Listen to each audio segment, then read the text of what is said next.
최초의 공동체 가정, 이와 같은 제목으로 은혜를 나누고자 합니다.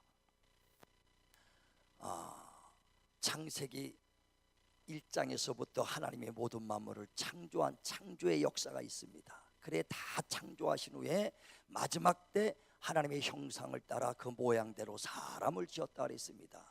미리 사람을 지었다면 아무것도 없는 데서 허벌판에서 사람들이 공고해질 겁니다. 그런데 다 지어놓은 다음에 하나님의 형상을 따라 그 모양대로 사람을 지으시고 모든 것을 정복하고 다스리고 누리는 축복을 줬습니다. 그 중에 이제 가장 큰 축복은 뭐냐? 가정을 세워줬다는 것입니다. 그래 창세기 2장 7절에도 하나님이 흙으로 사람을 지으시고 그 코에 생기를 부어서 생영이 됐더라. 그 아담을 에덴 동산에 두시고 모든 것을 실간을 먹되 동산 중앙에 있는 것만 먹지 마라 하면서 모든 것을 누리게 했습니다. 그러나 그 아담 혼자서 독초한 것이 보기 좋지 않아서 하나님이 그 아담을 깊이 잠들게 합니다. 그리고 그 갈빗대에서 이제 갈빗대 하나를 취해서 살을 붙이고 여자를 만들었습니다. 그리고 그 아담과 하와가 한 몸을 이뤘으니 정말 한 가정을 이제 세우게 되는 겁니다. 그래 하나님께서 최초의 공동체는 가정이요, 가정에 하나님이 가장 관심을 가지고 가정이 건강하게 세워지길 원하고 가정이 정말 행복하기를 원하고 온전해지기를 원한다는 것입니다. 그래 하나님의 눈동자는 어디에 있느냐? 하나님의 그 축복은 가정에서부터 나오는 거예요. 그래 이 에베소서 5장 6장 이 모든 말씀은 정말 그 가정에서 부부간의 관계를 어떻게 해야 될 것이며 또 부모와 자식 간의 관계, 형제 간의 관계를 어떻게 하나님 말씀 중심으로 살아야 될 것을 말하는 것입니다. 우리가 아내를 사랑하라, 남편을 사랑하라. 왜 사랑하느냐? 아내는 내 갈비뼈에서 나왔기 때문에 그래요. 그래서 아내를 사랑하는 것이 곧 나를 사랑하는 것입니다. 아내를 하대하고 아내를 무시하면 곧 나를 무시하는 것이라는 거예요. 그래서 남편을 사랑하라. 너는 그 남편의 그 몸에서 나왔으니 한 몸이다 하는 것을 말합니다. 그래 에베소서 5장에도 보면은 22절부터 그 아내들이여 교회가 그리스도를 섬기듯이 그렇게 섬겨야 되고 그렇게 귀하고 존경해야 된다. 또 남편들아 그리스도께서 머리 되는 그리스도께서 교회를 위하여 십자가에 죽으시고 피 흘리시고 고난 받으신 것처럼 남편들은 가정을 위해서 아내를 위하여 힘써 희생하며 정말 그 영혼을 사랑해야 된다는 것을 교회 중심으로 해서 말씀을 전하는 겁니다. 그러므로 아내들이요 남편들이요 아내를 사랑하길 바랍니다. 왜? 내 살이요 내 뼈기 때문에. 그래서 아내를 무시하는 건 나를 무시하는 거예요. 내 갈비뼈에서 나온 그 아내를 하대하는 것은 곧 나를 하대하는 거요. 아내를 사랑하는 것이 곧 나를 사랑하는 것이다 하고 그 에베소서 5장 28절에 말씀합니다. 한번 읽어봐 주세요. 자, 이와 같이 남편들도 자기 아내 사랑하기를 자기 자신과 같이 할지니 자기 아내를 사랑하는 자는 자기를 사랑하는 것이라. 예, 아내를 사랑하는 것이 곧 나를 사랑하는 것입니다. 어떤 목사님이 그 아주 아내를 귀하게 여기니까 성도들도 그 아내를 그 사모님을 귀하게 여깁니다. 곧 자기를 귀하게 여기는 거예요. 만약에 하대하면은 그 사모를 하대하면 곧 자기가 하대받는 것입니다. 서로가 아주 귀하게 여기시고 사랑하시길 주의 이름으로 축원을 드립니다. 왜? 갈비뼈기 때문에 내 살이요 내 뼈기 때문에. 그래 아담이 아하를 보고 얼마나 기뻐했습니까? 저는 내 살 중에 살이요 뼈 중에 뼈리라. 더 이상 그 사랑을 표현할 방법이 없어요. 누가 그러죠? 야 좋긴 좋은데 표현할 방법이 없다고. 예, 더 이상 아내를 사랑하는 표현이 없어요. 저는 내 뼈 중에 뼈요 내 살 중에 살이라.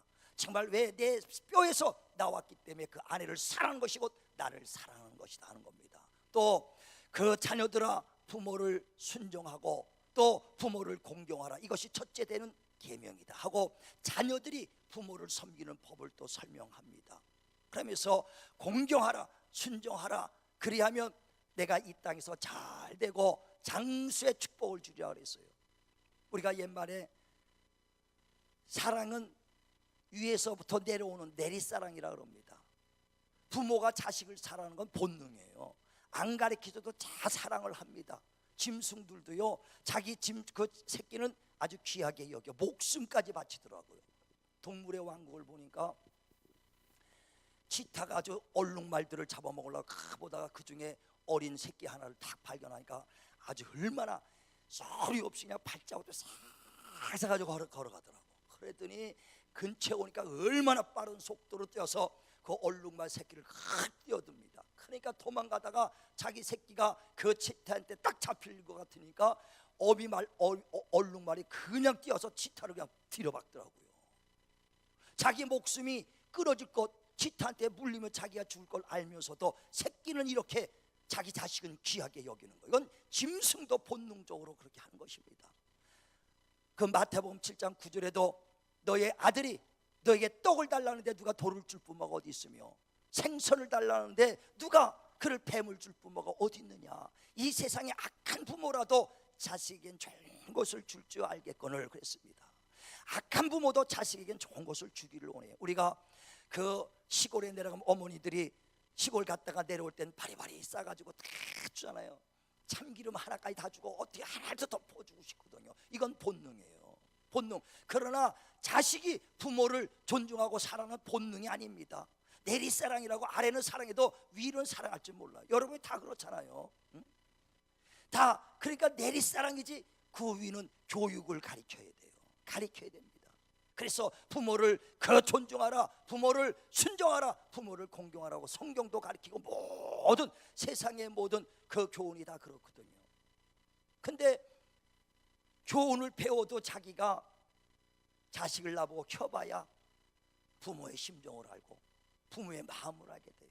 아무리 교육을 해도요 부모가 돼봐야 한다는 거예요. 그래서 부모가 돼서 자식을 낳고 키워보고 참 정말 힘들어 볼 때 야 부모가 나를 이렇게 힘들게 키웠구나 그때 안다는 거예요. 어떤 시인이 그렇게 썼어요. 야 우리 어머니는 찬밥에 한 덩어리 물 말아 먹어도 되는 줄 알았다는 거예요. 우리 어머니는 그 추운 겨울날 그 얼음 깨가면서 이불 빨래하고 그 설거지하고 손이 터져도 되는 줄 알았다는 거예요. 우리 어머니는 아침부터 일어나서 밤늦게까지 일해도 우리 어머니는 그렇게 해도 되는 줄 알았다는 거예요. 아주 당연히 우리 어머니는 그렇게 되는 줄 알았다는 거예요. 그런데 자기가 자식을 낳고 보니까 그 어머니의 그 사랑으로 말미암아 내가 컸다는 걸 그때 깨닫고 그 시를 쓴 게 있어요. 심순덕 시라는 시가 내가 오늘 목회 코너 뒤에다 썼습니다. 여러분 한번 나중에 보시고 자 한번 보세요. 우리 낭낭한 목소리를 한번 낭독해 주시기 바랍니다. 엄마는 그래도 되는 줄 알았습니다. 엄마는 그래도 되는 줄 알았습니다. 하루 종일 밭에서 죽어라 힘들게 일해도 엄마는 그래도 되는 줄 알았습니다. 찬밥 한 덩어리로 대충 부뚜막에 앉아 점심을 때워도 엄마는 그래도 되는 줄 알았습니다. 한겨울 냇물에서 맨손으로 빨래를 방망이질 해도 엄마는 그래도 되는 줄 알았습니다. 배부르다 생각 없다 식구들이 다 먹이고 굶어도 엄마는 그래도 되는 줄 알았습니다. 발뒤꿈치 다 해져 이불이 소리를 내도 엄마는 그래도 되는 줄 알았습니다. 손톱이 깎을 수조차 없이 닳고 문드러져도 엄마는 그래도 되는 줄 알았습니다. 아버지가 화내고 자식들이 속 썩여도 끄덕없는 엄마는 그래도 되는 줄 알았습니다. 돌아가신 애할머니가 보고 싶으시다고 애할머니가 보고 싶으시다고 그것이 그냥 넋두리인 줄로만 알았던 나는 엄마는 그래도 되는 줄 알았습니다. 심순덕 시. 자기가 자식을 키우다 보니까 엄마의 그 사랑으로 자기가 견딘 거지 그 어렸을 때는 것을 몰랐다는 거예요. 이와 같이 부모의 사랑은 위에서부터 아래로 내려가지만은 자식은 가르쳐야 되는 거예요. 그래 오늘 성경도 자녀들아 부모를 주 안에서 순종하라 공경하라 마음을 다하여 진실하게 정말 부모를 은혜를 그 알라는 것을 말하는 겁니다. 정말 우리가 그 부모에게 순종하고 정말 부모를 공경하시길 바랍니다.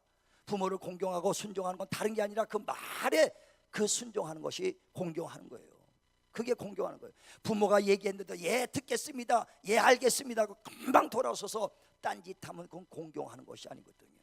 성경에도 너희가 하나님을 경외하라 하나님을 경외하라고 말합니다. 저와 여러분 하나님을 경외하고 하나님 높이는 법이 뭡니까? 하나님의 말씀에 순종하는 것이 하나님을 경외하는 거예요.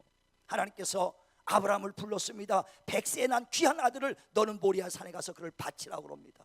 그때 100세에 난 아들이 얼마나 귀합니까? 생명보다도 귀합니다. 그러나 하나님의 말씀에 의지하여 모리아 산에 가서 그를 결박하고 그를 칼로 잡고 번제로 드리려고 잡는 순간에 하나님께서 아브라함에게 아브라함아 네 아들에게 손대지 마라. 내가 이제야 내 독자도 아끼지 아니하고 나를 경외하는 줄을 알았도다. 하나님 말씀에 순종하는 것이 이게 경외입니다. 이제야 네가 나를 경외하는 줄 알았도다. 그러므로 내가 내게 자손에게 대적의 문을 열 자손, 축복을 줄 자손을 내가 주리니 이는 네가 내 말에 준행한 까닭이라. 우리가 예수 믿는 것과 복 받는 건 전혀 다릅니다. 구원은 그저 예수의 은혜를 믿기만 하면 구원을 받습니다. 아무 행위 없이 거저받은 은혜요. 그러나 복 받는 길은 그의 말을 듣고 행하는 자가 복이 있다고 했어요. 그래 누가복음 11장 28절에도 너희가 내 말을 듣는 자가 복 있는 것이 아니라 듣고 행하는 자가 복이 있도다. 정말 그 아브라함이 축복을 받은 것은 뭐냐? 독자도 아끼지 아니고 하나님의 말씀에 의지하여 정말 그 모리아 산에서 번제를 드릴 때 이제야 네가 독자도 아끼지 아니하고 나를 경외하는 줄을 알았도다. 그러므로 네가 내게 복을 주리니 이는 네가 내 말에 준행한 까닭이라. 경외하는 것은 그의 말에 순종하는 것입니다. 그의 말씀에 순종하는 되시길 바랍니다. 그때 하나님이 복 주신 것처럼 자녀들아 아비의 말에 순종하라. 그리하면 내게 이 땅에서 잘되고 또 장수의 축복을 주리라. 정말 하나님의 그 말씀을 경외할 때 순종할 때도 복 주신 것처럼 하나님께서 하신 약속의 말씀은 내 아비에게 내 부모에게 순종하라. 그러면 이 땅에서 잘되고 장수의 축복을 주리라.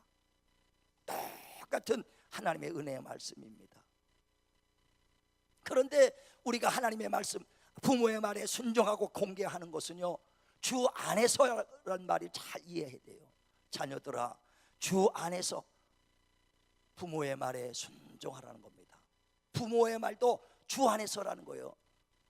며칠 전에 뉴스에 봤더니 모녀가 특수 절도 혐의로 붙잡혀서요 재판 중에 있는 게 뉴스가 났어요. 뭐냐면 어떤 지인이 자기한테 해코자 하고 손해를 입혔다는 거예요. 그래서 딸하고 둘이서 야 저 집에 가서 그 장사하는 거 물건을 싹 훔쳐오면 저 사람이 깜짝 놀랄 거다. 아주 복수하는 마음으로 딸하고 둘이서 그 밤에 가서 그걸 큰 물건을 훔쳐왔어요. 근데 그걸 CCTV를 봤더니 바로 지인이요. 그래서 그 두 사람이 잡혀 들어갔습니다. 그러니까 혼자 훔치면 그냥 일반 절도인데 두 사람이 합쳐서 하는 것은 특수 절도래요. 그래서 그 모녀가 특수 절도로 지금 재판 중에 있어요. 아무리 엄마 말이라도 야 저 집에 가서 도둑질하자 부모의 말에 순종할지라도 어디서요? 주 안에서. 그래서 성경은 주 안에서 부모의 말에 순종하라고 말하는 겁니다. 하나님의 말씀을 정말 통해서 주 안에서 순종하라. 예전에 어떤 목사님이 전도사로 계실 때 시골에서 이제 청빙 가서 목회를 했다는 거예요. 목회를 했는데 그 청빙 그 당시만 해더라도 시골에도 그 청년들이 있었던 모양이에요. 지금 아주 어르신만 계시니까. 근데 청년들이 있어갖고 청년들을 모아서 새로 이제 그 아주 전도사님이니까 아주 그냥 큰 열정 가지고 했어요. 그래서 이들을 양육하고 이들을 잘 키워서 하나님 일꾼 만들겠다 해서 청년들 모아서 아주 때마다 기도합니다. 날마다 모이기 힘씁니다. 그랬더니 어느 날은 그 청년의 그 어머니 그 여자 청년의 그 이제 어머니가 왔대요. 왔더니 아니 교회에서 뭘 가르치게 이렇게 말을 안 듣냐는 거예요. 뭘 가르치게 자식들이 이렇게 말을 안 듣냐는 거예요. 교회만 가고 말이에요. 그랬더니 뭐 때문에 말을 안 듣습니까? 교회 오면은 부모한테 말 잘 듣고 순종하라고 가르치는데 왜 그렇게 말을 안 듣습니까? 아 근데 이 딸내미가 그렇게 내가 교회 가지 마라 교회 가지 말라 그러는데 교회를 간다는 거예요. 그렇게 뭘 가르쳐서 교회 이렇게 말 안 듣게 교회를 간다고 그러냐고. 그래서 예 교회를 와야 말 짧게 가르치죠. 부모의 효도할수록 교회에 와야 가르치죠. 그랬다는 거예요. 그래서 어디요? 주 안에서 그 부모를 순종하라. 그래 바깥에 여러분, 남편이 교회 가지 말라고 그래서 남편 말 잘 들어서는 안 돼요. 어디서요? 주 안에서. 주 안에서. 아내를 사랑하고 남편을 사랑하는 것도 주 안에서 사랑하라는 거예요. 첫사람 아담이 하나님의 그 말씀을 듣고 그 에덴 동산에 있는 실과는 먹되 선악과는 먹지 마라. 먹으면 정령 죽으리라 그랬어요. 그런데 그 아담은 그 말씀을 듣고 하나님의 말씀을 가슴에 푹 새기고 있습니다. 그런데 하루는 아담이 시냇가에 낚시하러 갔는지 어디 가 있는 사이에 마귀가 하와를 통해서 말합니다. 야, 모든 실과를 먹지 말라니. 아니, 다 먹어도 괜찮은데 동산 중앙에 있는 거 먹지 말라 그랬다고. 그랬더니 왜 먹지 말았는지 아냐? 너도 하나님 같이 될까 봐, 눈이 밝아질까 봐 먹지 말라는 거다. 죽는 것이 아니다. 그랬더니 하와가 보니까 그 선악과가 먹음직하고 보암직하고 지혜롭게 할 만큼 탐스럽다는 거예요. 그래서 하나를 따먹었습니다. 따먹었더니 눈이 팍 떠지더니 진짜 죽는 게 아니라 눈이 밝아지더라는 거예요. 그랬더니 그 선악과를 먹더니 죽지 않은 그 선악과를 먹고 아주 눈이 밝아진 다음에 막 남편을 부릅니다. 영감! 영감! 해갖고 그냥 그 낚시터에 있는 그 영감을 불러요. 그랬더니 그냥 아담이 왜 부른가 뛰어옵니다. 뛰어왔더니 내가 이 선악과를 먹었는데 죽는 줄 알았더니 죽지 않고 눈만 밝아지더라고. 한번 먹어보라고. 그때 아담이 어떻게 했어요? 하나님의 말씀에는 먹지 마라, 먹으면 정령 죽으리라. 이 말씀과 아내가 먹어봐 하는 이 말이 막 갈등이 생기는 거예요. 그런데 하나님 말씀보다 아내를 더 사랑하니까 선악과를 먹어버리는 겁니다. 그래서 성경에 뭐라고 말합니까? 아내보다 자식보다 나를 더 사랑하면 나의 제자가 될 수 없다. 마태복음 10장 30절에도 아비나 어미보다 나를 더 사랑하면 나를 따를 수 없다는 거예요. 하나님보다 더 사랑하기 있으면 나를 따를 수 없다는 거예요. 그래서 우리가 어디서 아내를 사랑하냐, 어디서 남편을 사랑하냐? 주 안에서, 주 말씀 안에서 하나님을 섬기며 주 말씀 안에서 정말 아내와 그 남편을 사랑하시길 바랍니다. 자녀를 양육하는 것도 주의 교훈으로 하라는 거예요. 그래서 그 4절에도 뭐라고 합니까? 아비들아, 너의 자녀를 노엽게 하지 말고 오직 주의 교훈과 훈계로 양육하라. 주의 교훈과 훈계로 양육하라는 거예요. 부모가 아무리 지혜롭고 아무리 똑똑하고 해도 할지라도 완전한 지혜를 갖고 있는 사람이 누가 있겠습니까? 어느 부모가 야, 나를 좀 닮아봐라, 나를 닮아봐라 할 부모가 어디 있겠어요? 누가 이렇게 완벽하게 자기 지혜를 가지고 자식에게 가르치겠어요? 그런데도 자기 지식으로, 자기 지혜로 지금 자식들을 가르치고 있거든요. 그래서 내 생각대로 안 되니까 자식들하고 마찰이 생깁니다. 다툼이 생깁니다. 그러다 보니까 거리가 점점 멀어지고 나중엔 사춘기 지나다 보니까 원수같이 말도 통하지 않냐고, 말도 하지 않냐고 나중에 장성해져 갖고는요, 나중엔 의절하다시피 하거든요. 의절. 예전에도 보니까 유학을 갔다 왔던 어떤 젊은 청년이 유학 갔다 와가지고는 그 어머니 아버지를 때려 죽여갖고 불살려 버렸잖아요. 집채 불살려 버렸어. 존속살인해가지고 무기징역 받고 막 그러지 않습니까? 그러니까 자기가 잘 됐을지라도 유학 갔다 오고 정말 그 부모가 원하는데 정말 그 원하는 대로 됐을지라도 부모하고 거리가 멀어서 원수같이 돼서 의절하고 나니까 얼마나 그 관계가, 가정이 무너져 버립니까? 그래서 너희가 정말 자식을 양육할 때도 주 안에서 교훈하고 주 안에서 훈계하고 양육하라. 하나님 말씀으로 양육하라는 거예요. 비록 농사지고 작은 가게에서 일할지라도 부모하고 화목한 것이 그게 최고입니다. 그게 제일이지 나중에 원수 돼서는 안 되거든요. 가정의 달을 맞이해서 특별히 정말 우리가 부모가 부모 간에, 자식과 부모 간에, 정말 형제 간에 살아야 될 것을 말씀 안에서, 주 안에서 양육해야 될 것을 말합니다. 우리가 지금 내 생각대로 얼마나 자식을 양육했어요. 내가 다시 돌아간다면 나도 정말 주님의 말씀대로 양육할 텐데 지금 와서는 후회가 되죠. 그때 그렇게 하지 못한 거에 대해서. 지금 우리 젊은 사람들은 꼭 그렇게 주 안에서 양육시키길 바랍니다. 양육하기를 바랍니다. 예, 그래서 너희가 자녀를 하되 주 안에서 하고 노엽게 하지 말라는 거예요. 노염을 주지 말라는 거예요. 종군당 그 사장, 종군당 제약회사 사장의 간증이 있습니다. 그 간증이 뭐냐면 옛날 서대문에 양천시장이 있어요.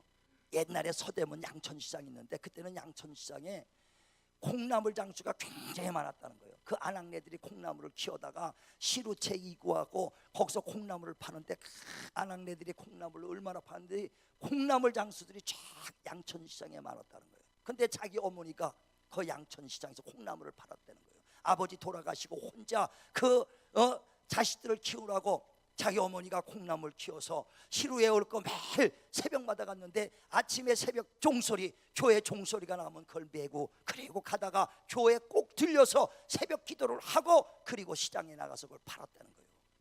그래 파는데 그 어머니가 거기서 기도하는 내용은 하나님 우리 자식들 정말 주 안에서 하나님 양육시켜 주시고 믿음 끝까지 지키게 해주시고 떠나가지 않게 하시고 하나님의 일꾼으로 키워달라고 그렇게 기도하는 겁니다. 그러면서 하나님 우리 아들의 아버지가 되어주시고 아버지의 그 인도자가 되어주시고 우리 아들의 그 보호자가 되어주시고 아버지의 경영주가 되어달라고 아들을 다 하나님께 맡겼다는 거예요. 날마다 종소리면 그 시루에 그 콩나물을 메고 가서 그 새벽 기도를 꼭 마치고 가서 장사를 했다는 거예요. 그래 그 아들이 성장해서 기업을 합니다. 그리고 나서 기업을 하면서 점점 이제 사업이 잘 되니까 회사 이름과 그 마크를 세우겠다 이게. 그래서 기도하는 중에 어머니가 맨날 그 새벽 종소리와 함께 가서 시루떡을 이고 가서 새벽에 기도했던 그 생각이 나서 그때 그 이름을 종근당이라고 이렇게 줬다는 거예요. 그리고 마크를 종마크를 딱 했다는 거예요. 그리고 그 이름으로 얼마나 하나님의 충성되고 열심히 합니까? 여러분 그 어머니는 배운 것도 없어요. 그 어머니 지식도 없습니다. 과부요. 그러나 오직 하나님 앞에 맡기고 하나님의 아버지가 되어주시고 나의 아버지요 정말 우리 자녀의 아버지가 되어주시고 호주가 되어달라고 아들한테 아들을 다 하나님께 맡기고 할 때 하나님이 양육해 주시니까 정말 든든하고 견고하고 바르게 건강하게 성장되더라는 것입니다. 저와 여러분요 정말 우리 가정의 달을 맞이해서 세상에 많은 지식과 많은 이론이 있습니다. 그러나 가장 지혜의 근본이요 지식의 근본은 하나님이십니다. 정말 하나님의 말씀은 살아있고 운동력 있어서 우리의 영과 혼과 관절과 골수를 쪼개는 말씀이라 그랬어요. 우리의 가정을 정말 하나님의 말씀으로 양육하시길 바랍니다. 가정을 하나님의 말씀으로 세워나가시길 바랍니다. 우리 자녀들을 하나님의 말씀으로 훈계하고 양육하길 바랍니다. 그래서 하나님의 말씀으로 견고히 세워지는 반세기에 세워지는 저와 여러분의 가정이 되기를 주의 이름으로 축원을 드립니다.